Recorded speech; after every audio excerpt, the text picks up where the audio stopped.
Hello, this is Mountain Mark here, and this is my first video, and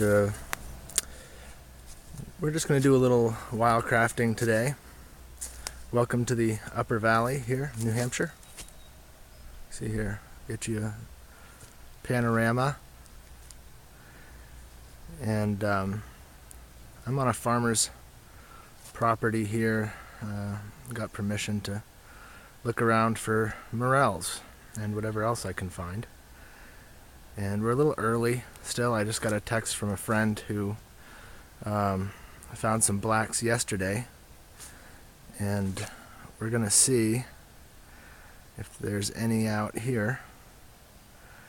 And we're gonna be looking on a south facing bank, and that's generally where they show up first. It's a little warmer there. I know a lot of the places in the Midwest already have morels, and even the season might even be passing by there, but here it's just starting.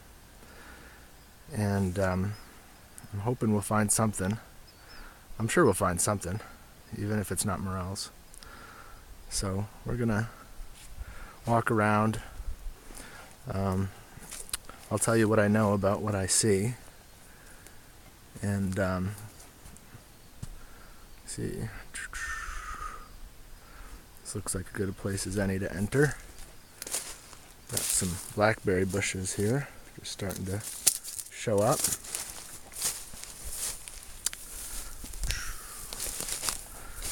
I apologize if it's a little shaky, because I'm looking other places. I can't always be looking at the camera, and I'm new with this thing. So let me see. Well, obviously here we've got some ostrich fern. Get a look at that. Yeah, a little fiddlehead there. These are pretty tasty, but like I said, this is where things show up first. So the fiddleheads are a little gone by. As you can see, those ferns are pretty high. They're just starting to pop up in other places.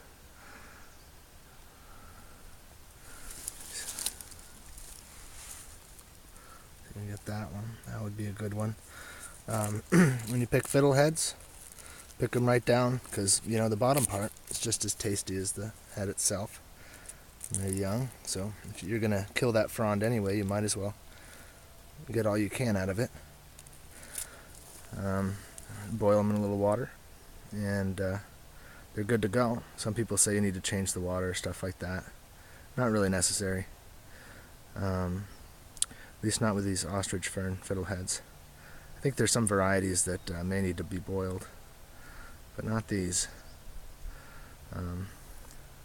We got a lot of plants here. See these guys popping up here. These are actually toxic, I believe anyway. These are young baneberry popping up. They'll have red berries that are poisonous coming up late in the summer. Well, oh, there's something there.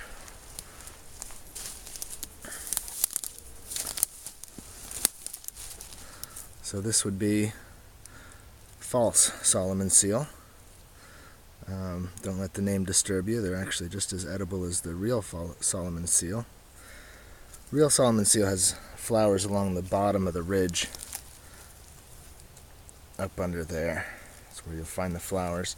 This will have a flower head that pokes out the end, and it has edible red berries. Also, I think you can, well, I know you can, eat the shoots when they first start popping up. You want to cut the tops off the leaves, though, because they add quite a lot of bitterness to it. And I've never tried it, but it's supposedly the rhizome underneath can be boiled, I think with lye. Don't quote me on that. Or soaked in lye, rather, and then boiled and eaten. You don't have to do that with the real Solomon seal. So, oh, there's something else there. Here, let's move over here.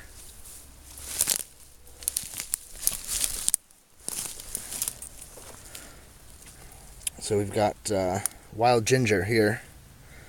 and very distinctive leaves, heart-shaped. And see if we can pull up some of the root here, just to show you.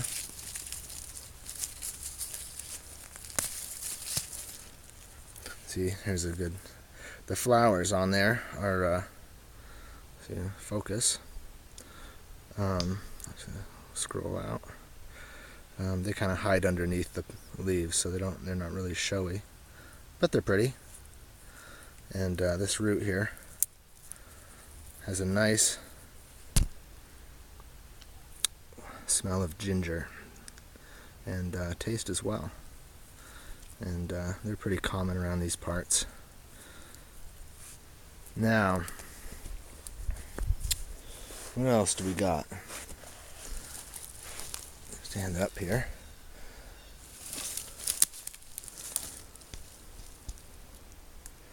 Well, we can keep looking. Sorry, my eyes are other places. Oh, there's something over there. Maybe you can scroll in on that. Let's take a walk.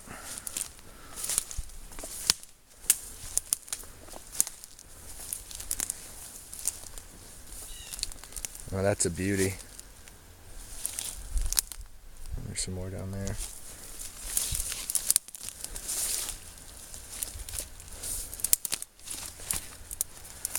So this is pheasant back mushrooms there and up there, and you know, they're an edible mushroom. They're good. There's really nothing that resembles them, so you really can't make a mistake on these.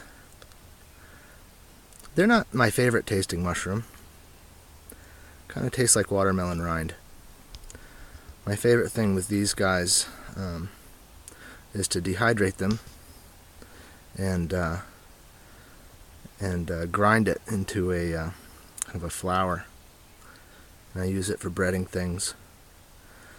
That way you don't really taste the watermelon rind. But they're a good mushroom. They're abundant around here. And this is only the second group of them I've seen this spring. Well, while we're at it here, let me just show you something real quick. Sometimes people gather mushrooms and they off trees, and they think they're doing the mushroom a favor by just cutting the ends off. I like to use the whole mushroom, so especially because I'm just going to dry it anyway. If you get as close to the tree as you can when you're cutting them, like as much of that off as possible, because that leaves less space for insects and other things to crawl up in there and damage the mycelium that's in the tree. But there you go. That's a nice. That'll be nice and tender. It rained last night. First rain we've had in weeks, and this is a little soggy, but the dehydrator will take care of that. They have a wonderful smell too. I actually prefer smelling them to eating them. Alright, I'll leave the rest of them there. I'm actually not in the market for these right now. I have quite a few dried already. These plants you see around here, I'm pretty sure, somebody can correct me on it, pretty sure these are blue cohosh. Let's see, there's some blueberries down there. And I don't know. I've read some stuff about their usefulness, but at the moment it's completely escaping me. I don't know. I know they're useful for something, but aren't they all? Okay, well, I wonder if to save time I should shut it off until I come to another area or where there's something different. A lot of the plants here are the same. I'll come back to you here in a little bit. I'm just going to shut it down for now.